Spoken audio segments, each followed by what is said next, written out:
నమస్తే అండి. ఇంకొకసారి మీతో కొంచెం మాట్లాడాలనిపించింది. మళ్ళీ వీడియో తీస్తున్నాను. ఏం లేదు, మా అక్కయ్య గారు అబ్బాయి ఈ సికింద్రాబాద్ తిరుమలగిరి ఆర్టీసీ కాలనీలో ఉంటున్నాడు కదా, ప్లాట్ నెంబర్ 95 తిరుమలకి ఉత్సవ వెంకట శ్రీనివాస్, ఆయన ధర్మపత్ని శ్రీమతి సుస్మిత, వాళ్ళ అమ్మాయి ఐశ్వర్యరాయ్ అంతా చాలా మంచిగా ఉన్నారండి పాపం. కానీ వాళ్ళ ఇల్లు వెతుక్కోవటం కోసం నాకు అర్ధగంట పైన పట్టిందండి. వెళ్ళాడు బాబు, ఇక్కడ స్కూల్ పెట్టాడు పుత్స శ్రీనివాస్ అని, ప్లాట్ నెంబర్ 95 ఎక్కడయ్యా ఎవరు చెప్పరు. దాని చివరికి ఎంత అర్ధగంట ఎతికి నేను 30 సంవత్సరాలు అయింది దాదాపు.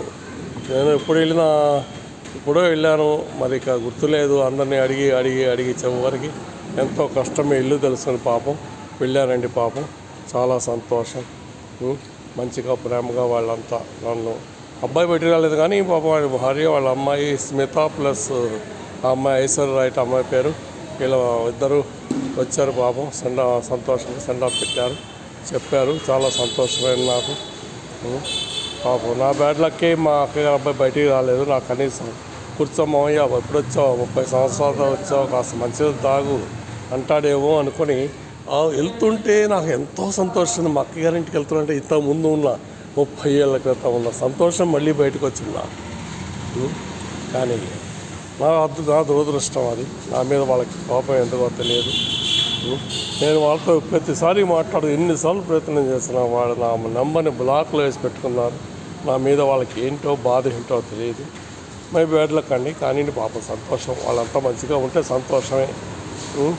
అది పాపం అందరిని అడిగాను, పుత్స శ్రీనివాసు ప్లాట్ నెంబర్ 95 ఎక్కడ ట్యూషన్ చెప్తుంటాడు, ఎక్కడే వాళ్ళ ప్లాట్ ఎక్కడ అని. తిరుమలగిరి ఆర్టీసీ కాలనీలో సికింద్రాబాద్. అంతా నడిచి వెళ్ళి ఒక అర్ధగంట సేపు ఆ ప్లాట్లలో వెతికి పిచ్చోళ్ళు అయిపోయి చివరికి సంతోషంగా ఇంటికి వెళ్ళి తలుపు కొడితే పాపం మా అక్కగారు అబ్బాయి ఒకడే బయట రాలేదు. వాళ్ళ పుత్రికారత్నం, వాళ్ళ సాధ్వి భార్య సతీమణి ఆవిడ వచ్చారు. పాప సంతోషంగా బాగున్నాం అన్నారు. కానీ అబ్బాయికి నా మీద కోపడి పాపం బయటికి రాలేదు. కానీ సవి మంచివాళ్ళే అండి, అంతా మంచివాళ్ళే. నాలో ఏదో తప్పు ఉంది, ఆ తప్పు వాళ్ళకి బాధేసి ఆయన అబ్బాయి బయటికి రాలేదు. కానీ అబ్బాయి కూడా చాలా మంచివాడు, చాలా సహాయం చేశాడు నాకు. ఎంతమంది నాకు ఏం సహాయం చేశాడబ్బా, నా ఉద్యోగం వచ్చినప్పుడు, నాకు ఉద్యోగం పేపర్లో పడినప్పుడు ఉద్యోగం నోటిఫికేషను అది ఆ స్లిప్ కట్ చేసి వాళ్ళ చిన్నబ్బాయి కట్ చేసి ఇస్తే, ఈ అబ్బాయి దాన్ని కవర్లో పెట్టి పాపం నాకు పంపించి, అదే అబ్బాయి చాలా గొప్ప సహాయం. మళ్ళీ మా చిన్నక్కయ్య చనిపోయినప్పుడు కూడా అతనే నాకు పిలిచి చాలా హెల్ప్ చేశాడు. కాబట్టి ఈజ్ వెరీ గ్రేట్.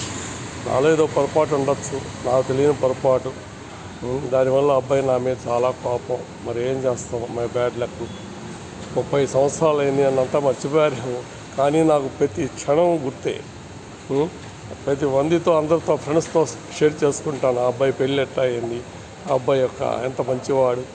వాళ్ళ పిల్లల్ని చిన్నప్పుడు చక్కగా సినిమా తీసుకెళ్ళేవాడిని, వాళ్ళ ఊరు వెళ్ళినప్పుడు అనేక గిఫ్ట్లు తీసుకెళ్ళేవాడిని పాపం. కానీ మై బ్యాడ్ లక్. వాళ్ళే సంతోషం, వాళ్ళు మంచిగా ఉండాలి, అంతకన్నా మనకేం కావాలి. చాలా చాలా సంతోషం అండి. ఆ అబ్బాయి నన్ను మిస్టర్ ఈవీ మూర్తి అనేవాడు, అందుకని నేను కూడా మిస్టర్ పివి శ్రీనివాస్ అంటున్నాను. చాలా మంచివాడు, చాలా బుద్ధిమంతుడు. సాకం సైకిల్ వేసి మా ఇంటికి వచ్చేవాడు, నన్ను తోడుపెట్టి తీసుకెళ్ళేవాడు. పాపం చాలా చేశాడు పాపం.